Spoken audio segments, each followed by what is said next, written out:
Hello. Hello, Dr. Bob. Yes, sir. Come on in. Brian. How you doing, man? Good. Our endocannabinoid system regulates everything in our body. Our immune system, digestive system, cardiovascular system, nervous system, endocrine system, skin, skeleton, everything in our body is homeostatically regulated by our endocannabinoid system. And yet it's not taught in medical school? There's something a little flawed here. Even if you've never smoked a joint in your life, you have sort of internal cannabis in your body. You have an endocannabinoid system, endo meaning inside. You've got cannabinoid receptors in your brain and in your liver and your spleen and your bladder and your immune system cells. You've got receptors all over your body for this plant. And so when you smoke, you're sort of stimulating and working within the endocannabinoid system, and you're stimulating your cannabinoid receptors. That helps to regulate your immune system, your energy, your metabolism, your blood sugar. It sort of tamps down inflammation. Your endocannabinoid system does a lot to maintain homeostasis in your body. So there's at least two types of cannabinoid receptors that we know about so far. There's CB1 and CB2. So the CB1 receptors are located all over your brain, and it's actually the most plentiful G-coupled receptor in your brain. Although there aren't any in your brainstem, which means that you can't overdose from cannabis. It won't stop you from breathing the way that you could, say, overdose from pain medicines. Just today, an article came out describing how the endocannabinoid system was modulating the synapses of glutamatergic and gamma neurons in our brain, and how certain mutations in some of the involved proteins forming synapses in the brain are modified in people with autism. So we see a link between autism and the endocannabinoid system, and that's been pioneered by a woman in California, Miko Hesta Perez, who has a severely autistic son. And in desperation, she got a permit for him and gave him cannabis, and it changed everything.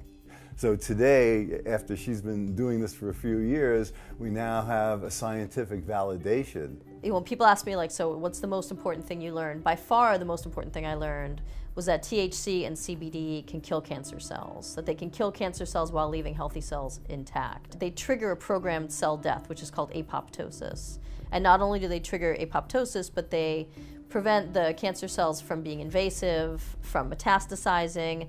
They prevent a growing tumor from signaling that it needs more blood supply, which is called angiogenesis. So cannabinoids, not just as a treatment for nausea and decreased appetite that happens because of chemotherapy, but cannabinoids actually being chemotherapy, actually treating cancer. That's really exciting to me. You know, what's so interesting is the medical marijuana community is better educated than the doctors. And I think that what we should all take home from that is that as you learn and understand this stuff, it means we have to make the changes. We have to interact with our government. We have to reshape how energy flows through them so that this phase change will occur. All of us have to participate in it. You know, we want to see the Berlin Wall fall. The government and the NIH created a box that they live in. So in their world, the fact that millions of people are using cannabis with benefit, that has no place in the box that they live in, because the box that they live in says medical validity only occurs when you've gone through an FDA trial. And since smoked marijuana has never gone through an FDA trial, it has no medical value.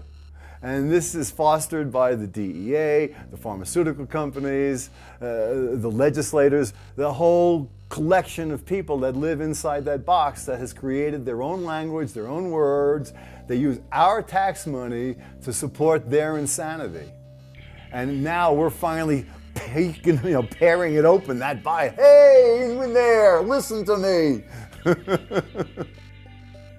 Our government, who puts cannabis in Schedule I and says there's no accepted medical use for cannabis, has a use patent for cannabis as a medicine, saying that cannabinoids are neuroprotective, meaning that if you've had a stroke or you're in the middle of a stroke, that you can use certain components from a cannabis plant to minimize the damage that a stroke would do to your brain.